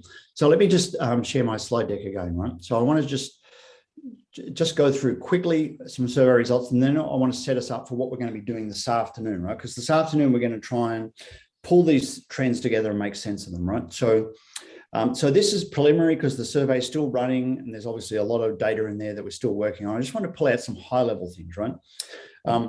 So there was questions about key drivers, right? And so we work with the strategy committee and others to develop this list of key drivers, and drivers being trends, events, or changes that shape the future, right? And so these ones we figured were just right on for your region. And there was some detailed explanation of these in the survey as well, right? But evolution of agriculture, macroeconomic landscapes, all sorts of things down to suitability, housing supply, rural vitality, access to childcare, and so on, right? So we've run a first analysis on this, and I wanted to just give you a high-level reaction to set us up for this afternoon. So we asked people to rate each of those drivers individually on two scales. One was about their importance, and one was about how well prepared we are for changes that are associated with those drivers. And so on the question of how important, and the scale was 1, not at all important, to 10, critically important, all of the drivers were in the ranges 7.5 to 8.6, incredibly tight range, right? So obviously we did the right job in terms of identifying drivers that were seen as important. It was interesting to me, there was no real differential in terms of broad categories of like the social versus the physical infrastructure or so on. All those drivers on that list were perceived to be very critically important for the future. The thing that did surprise me a little was that in the terms of the question about preparedness, so we said, how well prepared are we for the changes? And 1, not at all prepared, 10, extremely well prepared. And all of the drivers ended up in this fairly narrow range of 4.6 to 6.6. So sort of in the middle, right? And that also discounts people who said they didn't know. So there was, sort of say 10%. That's not in the data, right? And So you've got these very critically important drivers, and you're only middling in terms of preparation across the board, right? And there was only a couple that were above 6 and only just over 6, right? Evolution of agriculture, suitability of educational offerings, and overall health and wellness were just over 6, right? Like 6.1, 6.2, stuff like that. And there were a couple that were just under 5, so 4.6 and so on. Impacts of climate change, ability to access childcare, and the challenge to address equity. And I just thought that's fascinating. And that's what I was saying earlier about what this says to me is that you're confronting an environment where you've got a whole bunch of really important drivers, and you're going to have to tackle all of these simultaneously because you're only just barely prepared, right?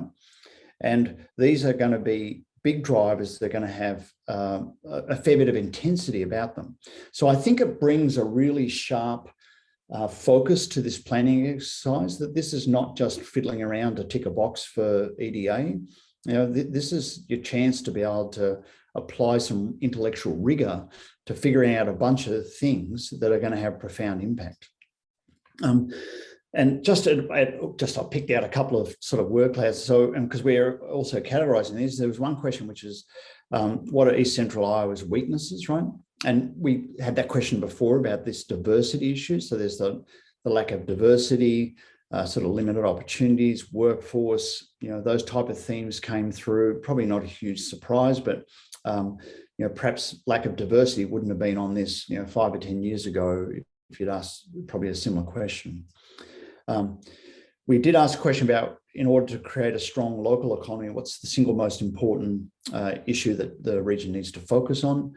So housing, workforce, childcare, those type of affordable housing, those things, businesses, those things came up really strongly, right? We're going to be doing a lot more work on this survey, and it's going to be really valuable when we get into the localized strategy development. So the focus groups that follow this think tank, that's where we're going to be crafting the strategies. This one I thought was really interesting. I wanted to call this one out because this was, how important do you think it is to have a shared vision? So an agreed future plan for the future of East Central Iowa. So this is extremely important. You know, way down here, well, not at all important. There was no responses, but this is pretty degraded from what I would normally see, right? So the sort of I don't know, the recognition or the willingness to rally around a shared vision, that might be because of that more sort of divided environment that, you know, was a question that came up earlier. But just to flag that relative to other places, no, even so, I mean, you've got like, you know, what, 70, 80% of people are sort of, you know, 7 and above, but it does have a tail here in terms of people saying, well, that's not really relevant. And I'm kind of curious at the scale that people are looking at the challenge, right? When they say, it's, you know, an agreed future plan is not that important. All right, so I want to stop there, right? So I'm now going to pivot really to setting up the next session, right? So just give me a second because I just have to switch my slide deck here. Okay. So this is going to be a little bit dense, right? So I'm going to share some stuff here, but this is going to be your kind of mental setup for our work this afternoon, because we want you to be able to hit the ground running pretty fast when we get into this, right? So what we're going to do this afternoon is you're going to do some what we call scenario planning, right? And this is playing out the trajectory for the future. So remember, I talked about trajectory and velocity, and a key to future planning is being able to think about these variable sets of futures and what are the implications, right? This is the dense part, right? So this was sent out to you all, so you should have all got this. That's correct, Adam, isn't it? This was sent out to everybody. Yeah, great. So, and I'm not going to go through to massive detail. I'm just going to really explain how this works and then what your role is going to be this afternoon. If you haven't looked at this, definitely worth having a read of it, print it off, you know, have a fiddle with it in the break that we have in the middle here, right? So what this is building is, we're trying to think about what's the future canvas look like. So if you think of a future canvas, it's the sort of, it's the set of future possibles, or set of possible futures in front of you as a region as we look out to 2030.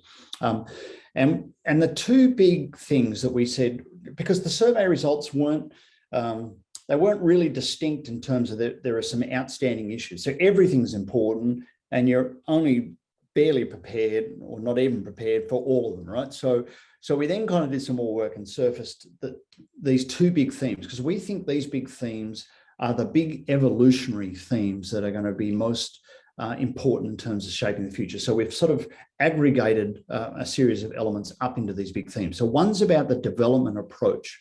So think of this as, what's your mindset and how do you think about and approach development, particularly at the physical world, right? So like infrastructure, how you sort of tackle that whole kind of development environment.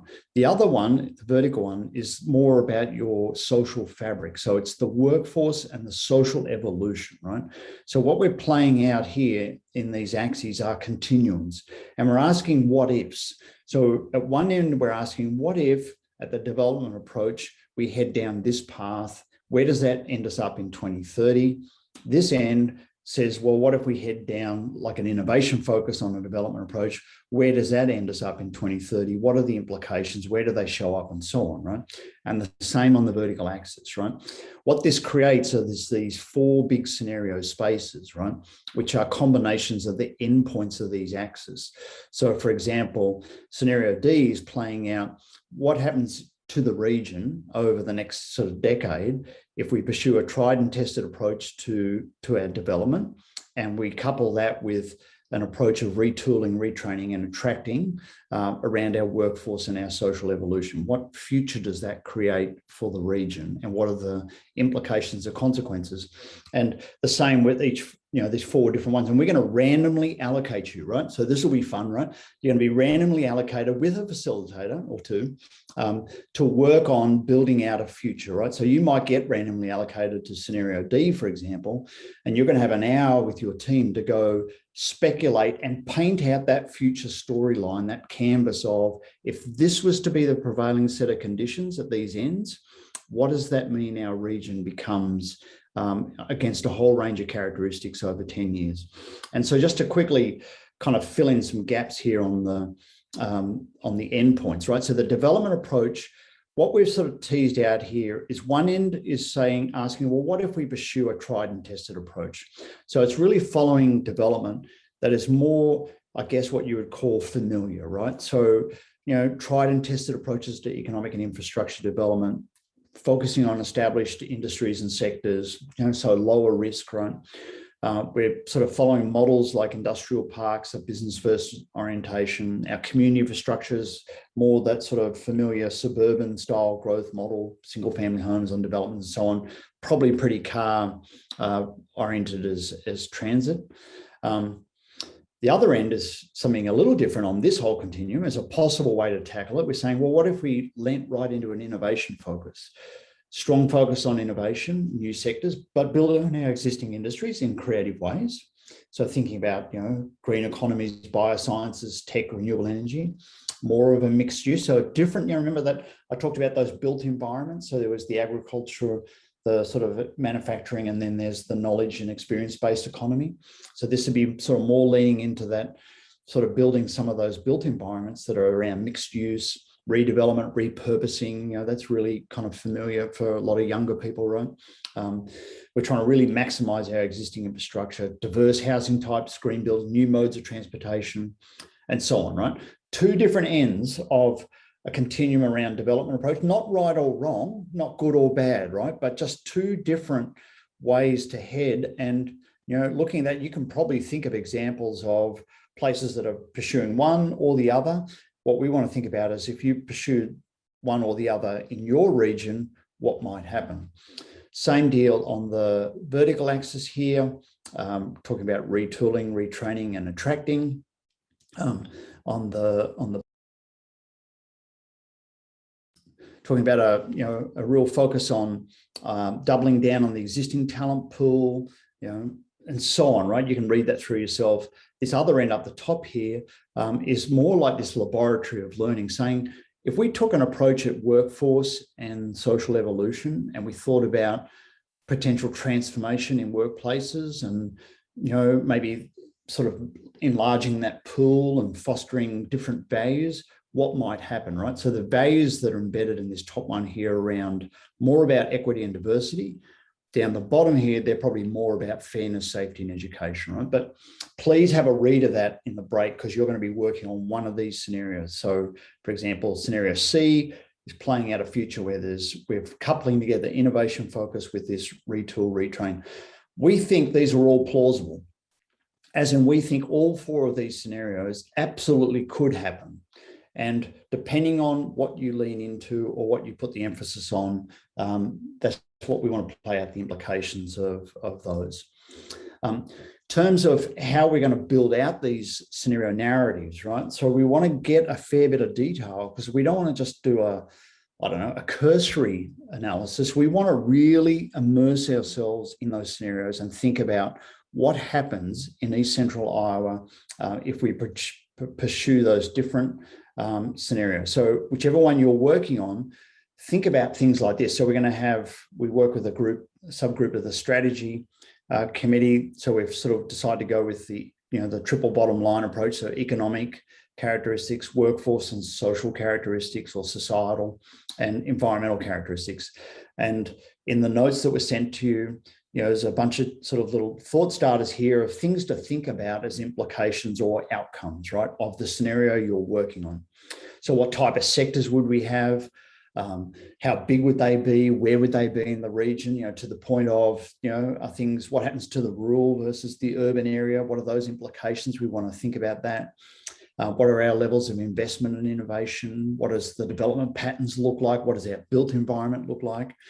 So really play that out. Workforce and societal, thinking about the population, what's the makeup of that? The sort of question to the ethnic mix, which scenarios sort of have different shifts and where do they occur, or do they occur?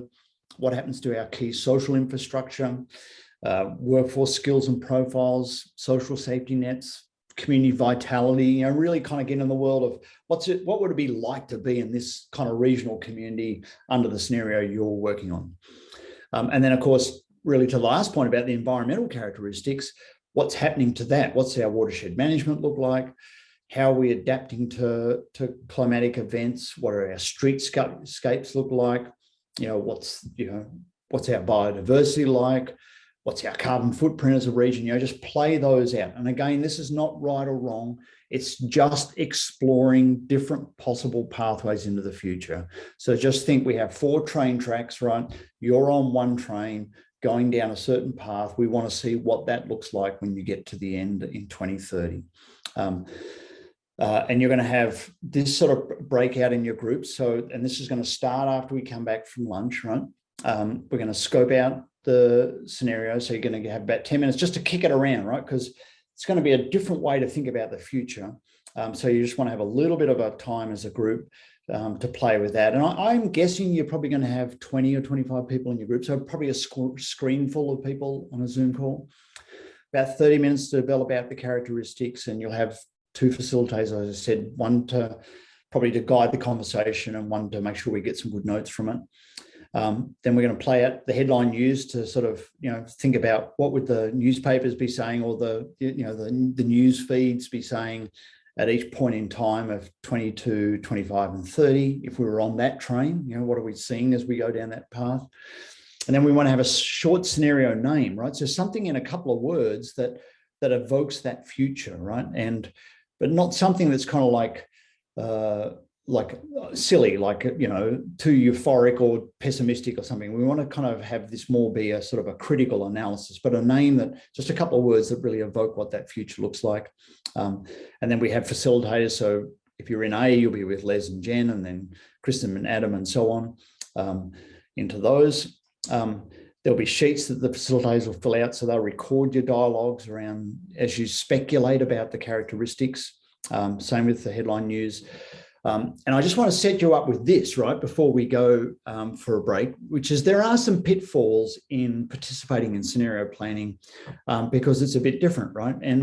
And because we're dealing with this future canvas and we have these 4 different possible directions that we're heading in, I know I'm talking to like 110 people on this Zoom call, and you spend a lot of your time fixing problems, right? So your tendency is going to be to try and fix the scenario that you're in, right? And so my recommendation is that you stay in the swim lane, right? So if you're in scenario A, I only want you to focus on that one, right? And it's not a question of whether you like it or not. It's just we want you to play out that scenario under those conditions and what are the implications and characteristics down the track, right? Because you're doing the work on scenario A if you're in that group. Other groups are taking care of B, C, and D, right? We want you to focus all your intellectual power on the scenario you're in. So stay in that and keep checking yourself about which, your conditions, and make sure you just keep playing that out. You're forecasting that out. So don't try and fix it, right? Play out that future. Avoid emotional reaction. Remember, we're just forecasting here. We're just doing objective forecasting. It hasn't happened yet, right? So you don't need to get happy or sad, right?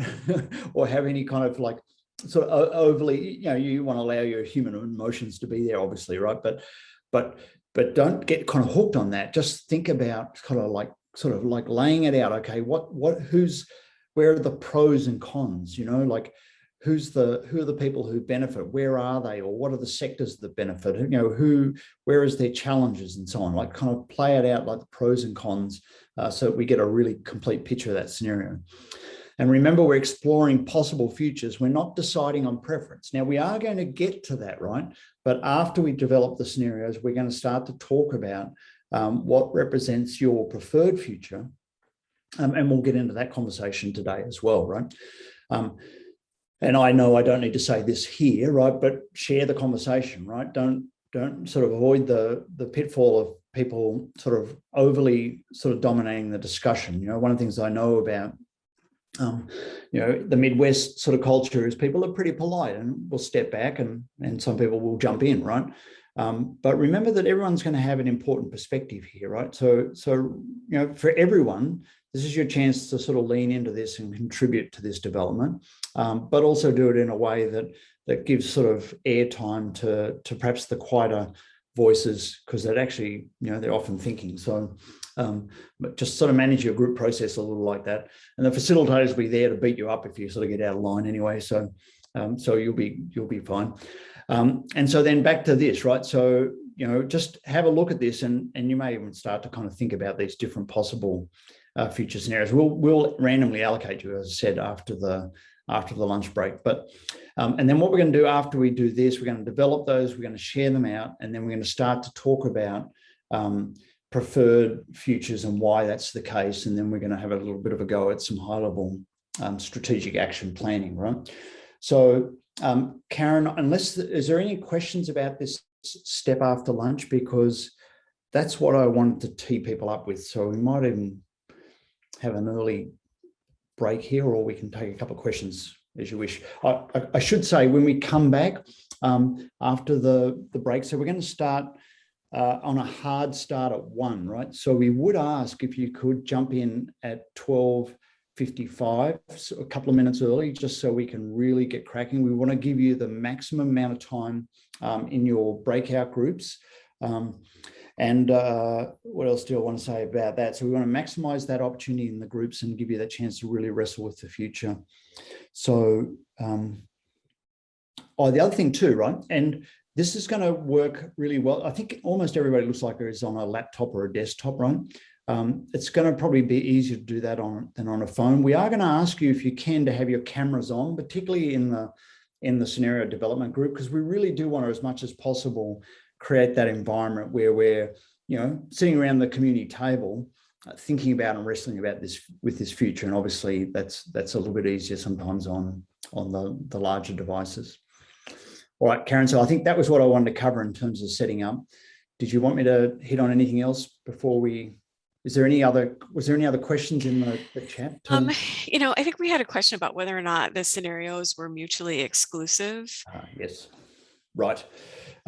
So we do want to create 4 distinctly different scenarios, right? So, and we are presenting those continuums or those axes as continuums. We're going to get into that more nuanced version of it let me just share my screen back again, right? Just to explain that, right? probably jumped the gun a bit there, right? So this one here, right? We do want to get like a scenario description here, here, and so on, right? The world's not quite as simple as that, but we're going to get to that after we build out these 4 big building blocks of the scenarios, right? So they should be mutually exclusive because they're framed by quite different conditions, but scenarios will share things. So imagine B and C are probably going to share some things because they're both pushing on the innovation focus, but they have a very different orientation towards the workforce and the social evolution. So we should see quite different characteristics and outcomes from those different scenarios because of this vertical axis. They may share some on this horizontal one, but they should be at least at the level of the scenario development and the reporting out. That's why I say stay in your swim lane, work on this scenario if you're in A, and that will be a different version of the future than these other scenarios. And David, the question also came up about sort of politics and money. So how do politics and money sort of factor into this? And, should we be thinking about things that we don't think are even feasible because of politics or money? Well, we're not at the how-to yet, right? So at this stage, we're playing out if you pursued the tried and tested, for example, coupled with, say, this for scenario D, what would be the implications over time, right? And you're going to have to take a little bit of a intuitive leap of faith here in being able to trust that you can have a pretty good crack at forecasting what might happen. I wouldn't get hung up on the potential kind of problems, right? So we're just sort of trying to think, okay, what would that future look like if we headed down this path and this path? Don't look at what are going to be the pitfalls to heading down this, because the assumption is we are heading down the tried and tested and we are heading down the retool, retrain and track if you're in scenario D, right? You head down that path. Once we get later on into the preferred future, like in this landscape, where does that occur for you? Then we're going to get into the how-to, right? And that might surface some challenges in terms of strategy execution over time, but that's the next steps in the process, right? Right at this point, I want you to be fairly unfettered and unconstrained by problems. Play out the scenario, right? So think about, okay, if this was our set of conditions, what does that future look like? If this was our set of conditions here, what does that future look like, right? Not the problems in this, just say that's happening. We're leaning into innovation focus. We're leaning into the retool, retrain, not whether you agree with that or not. You're playing out a scenario, right? So it's got in its nature, you're kind of gaming it out, right? So you have to suspend your sort of problem solution mindset, right? And just put that aside for an hour, right? You can pick it up at the end, right? Just put it aside and just kind of, just lean into developing out the scenarios. That's the best advice I could give on that.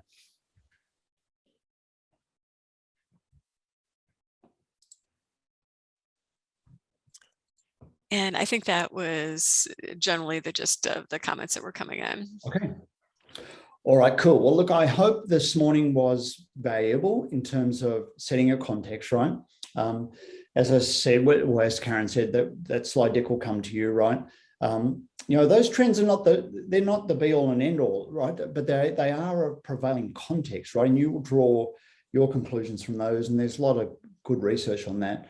What we tried to do was to synthesize those down to what we thought are the ones that are most important to keep an eye on from your perspective, right? And the things we think are going to shape your region most potently. What we now get to do, of course, after lunch is to build out these scenarios of the future. And then we start to think about the expected and the preferred future. So I hope that was valuable, right? And set a good framework, right? I think I've done the work until now, right? After lunch, you have to do the work, right? So this is where you're going to have to come together, figure these things out, and don't be concerned is when you start the scenario planning, you're kind of scratching your head going, what the hell, right? I mean, it's an unusual way to think about the future, but it will come into focus by the time you get sort of 5 or 10 minutes into it. use a bit of the time at the break to perhaps just kind of read through that and sort of think about, well, how might these different scenarios look different in the future, right? Based on those conditions, just sort of prepare your mind a little bit. And I think you'll find it to be an incredibly creative process as you get to kind of work with a bunch of other people from your region and think about and speculate about these different future trajectories. So if you can be back sort of just a few minutes early, because we want to really get running right on the knocker of 1 o'clock, so that we can get you into those groups as fast as possible to give you the maximum time. Okay. And if I could, go ahead, Karen. I was just going to make one comment because it's kind of come up a couple of different ways, but I think we're increasingly cognizant of like who's in the space and who's in the room, and we're not as diverse of a group as maybe we'd like to be. That isn't necessarily because the invitation list wasn't more diverse, but we don't always have control of who are RSVPs. But I think that's a challenge to us in terms of how we play this process out, continue to play this process out to make sure that we are getting the best combination of voices to the table and the most representative combination of voices to the table. Yeah, and I do think though, Karen, that, you know, from who I know on the call at least, right? I mean, this does represent a group of people who are able to take a broad view, right?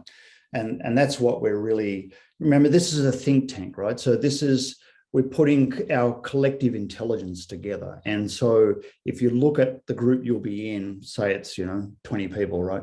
There's an enormous amount of perception and collective intelligence, and bring all that to play. You may not have all the sort of cohorts represented, but I think you can reach across and understand implications. So